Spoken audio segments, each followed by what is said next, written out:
ಗಣಿ ಅಮ್ಮವ್ರು ಇಷ್ಟಪಡಲಿ ಅಂತ ಇಷ್ಟಪಟ್ಟು ಮಾಡಿದೆ. ಅಮ್ಮವ್ರಿಗೆ ಯಾಕೋ ಇಷ್ಟ ಆಗಲಿಲ್ಲ.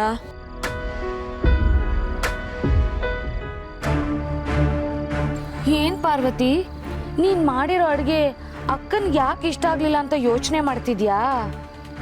ಅಲ್ಲ, ನೀನು ಮಾಡಿರೋ ಅಡುಗೆಗಿಂತ ಆ ದಿಶಾ ಅಡುಗೆ ಅಷ್ಟು ಚೆನ್ನಾಗಿ ಮಾಡಿಬಿಟ್ಲಾ?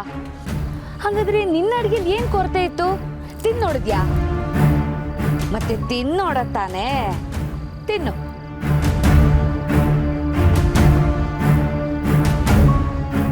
ಛೇ, ಒಂದು ಸ್ಪೂನಲ್ಲೆಲ್ಲ ಹೆಂಗೆ ರುಚಿ ಗೊತ್ತಾಗುತ್ತೆ? ಇಡಲಿ.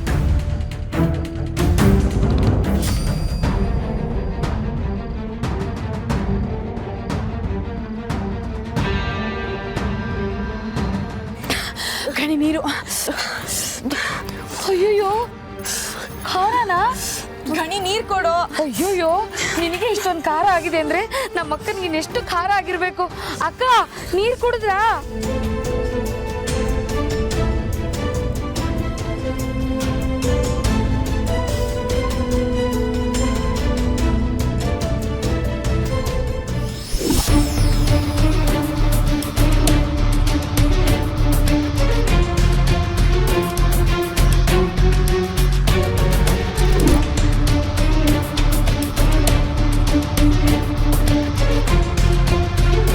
ಲೇ ಪಾರು, ಇದ್ರ ಮುಂದೆ ನಿಂದೇನು ನಡೆಯಲ್ಲ ಕಣೆ. ಹೀಗಿದೆ ಮಜಾ.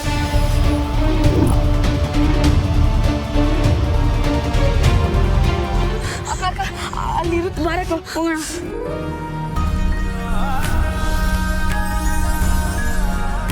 ಇಲ್ಲಿ ನೀರಿಲ್ಲಿದೆ. ಅಕ್ಕ, ಒಂದು ನಿಮಿಷ.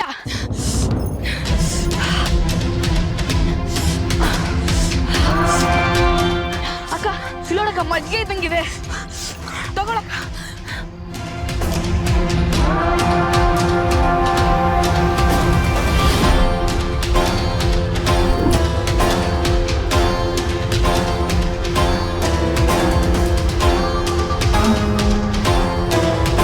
ಅಕ್ಕ, ಇವಾಗ ಸಮಾಧಾನ ಆಯ್ತಾ? ಅಕ್ಕ, ಇರಕ್ಕ, ನಾನು ಹೋಗಿ ಸಕ್ಕರೆ ತರ್ತೀನಿ.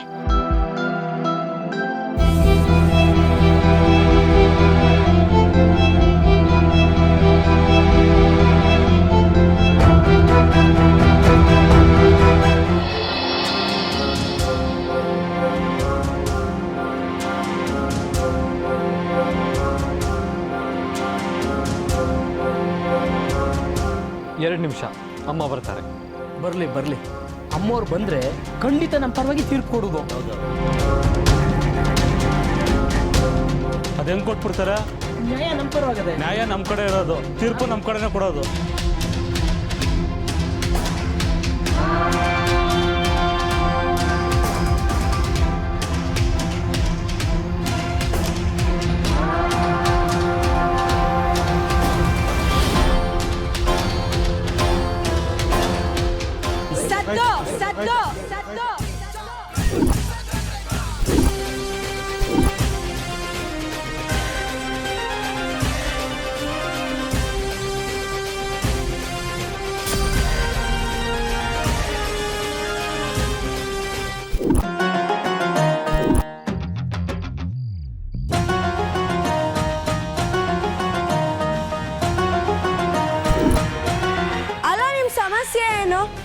ದೇವ್ರು ಯಾವ ಊರಿಗೆ ಸೇರಿದ್ದು ಅಂತ, ಅದಕ್ಕೆ ಪಂಚಾಯ್ತಿ ಬೇಕಾ?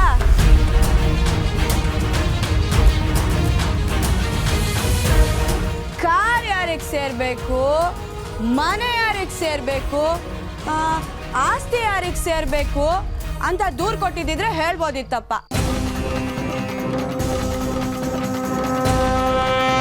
ದೇವ್ರು ಯಾರಿಗೆ ಸೇರ್ಬೇಕು ಅನ್ನೋ ನಿಮ್ಮ ಜಗಳ ನೋಡಿ ಆ ದೇವ್ರಿಗೆ ನಗು ಬಂದಿರುತ್ತೆ.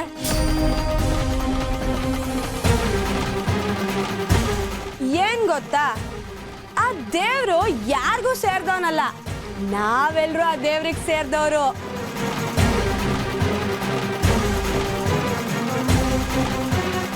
ದೇವ್ರಿಗೆ ದೇವಸ್ಥಾನ ಕಟ್ಟಿ ಬಂಧನದಲ್ಲಿಟ್ಟು ಪೂಜೆ ಮಾಡಿ ಆಶೀರ್ವಾದ ತಗೊಂಡ್ವಿ ಅನ್ಕೋತೀರಾ.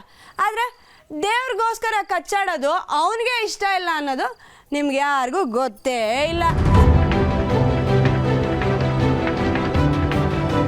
ಹಳ್ಳಿ ಜನ ಬೆಳಗ್ಗೆಯಿಂದ ರಾತ್ರಿವರೆಗೂ ಕಷ್ಟಪಟ್ಟು ದುಡಿತೀರ. ಅಕ್ಕ, ಅಮ್ಮ, ಅಣ್ಣ, ತಂಗಿ ಅಂತೇಳಿ ಜೊತೆಯಾಗಿ ಒಬ್ರಕ್ಕಷ್ಟಕ್ಕೊಬ್ರು ನಿಲ್ತೀರ. ಆದ್ರೆ ದೇವ್ರ ವಿಷಯ ಬಂದ್ರೆ ಯಾಕೆ ಈ ತರ ಕಚ್ಚಾಡ್ತೀರಾ? ಇದ್ ಯಾವ ನ್ಯಾಯ ಹೇಳಿ? ಆ ದೇವ್ರ ಮೆಚ್ತಾನ? ಒಬ್ಬೊಬ್ರಲ್ಲಿ ದೇವ್ರನ್ನ ಕಾಣ್ತೀರಿ. ಆ ದೇವ್ರಿಗೆ ಒಂದು ಹೆಸರು ಕೊಟ್ರಿ, ಸರಿ. ಗುಡಿನೂ ಕಟ್ಸಿದ್ರಿ, ಅದೂ ಸರಿ. ಪೂಜೆ ಮಾಡ್ತೀರಿ, ಅಡ್ಡಡ್ಡ ಉದ್ದುದ್ದ ಬೀಳ್ತೀರಿ, ಅದೂ ಸರಿನೇ. ಆದ್ರೆ ದೇವ್ರು ನನಗೆ ಸೇರ್ಬೇಕಾದವನು ಅನ್ನೋ ಸ್ವಾರ್ಥ ಇದೆಯಲ್ಲ, ಅದು ಸರಿ ಇಲ್ಲ. ಇನ್ನೂ ಜಾಸ್ತಿ ಮಾತಾಡಿದ್ರೆ ಭಾಷಣ ಆಗತ್ತೆ, ಬೇಡ.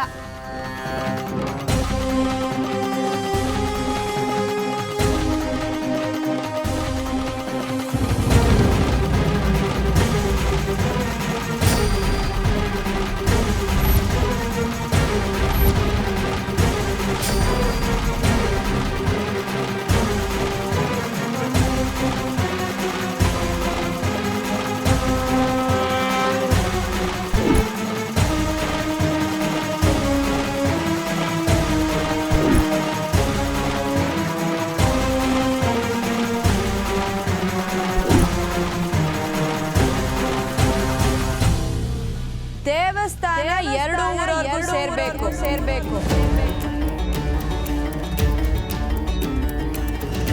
ಎರಡು ಊರವರು ಸೇರಿ ಪೂಜೆ ಮಾಡಬೇಕು.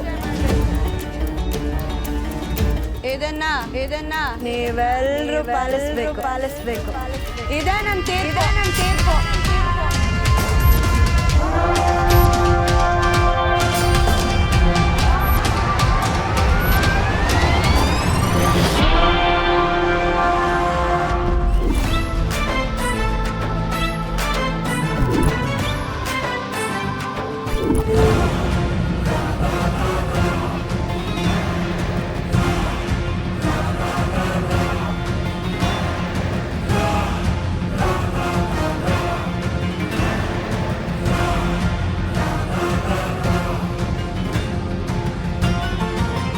ಯಾರೋ ಏನೋ ಹೇಳಿದ್ರೆ ಕೇಳೋಕ್ಕಾಗತ್ತಾ ಅಮ್ಮ ಅವರೇ? ನಿಮ್ಮ ನಿರ್ಧಾರ ನೀವು ಹೇಳಿ. ಈ ದೇವಸ್ಥಾನದ ವಿಚಾರದಲ್ಲಿ ಆ ಹುಡುಗಿ ಕೊಟ್ಟ ತೀರ್ಪು ನನ್ನ ತೀರ್ಪು ಕೂಡ.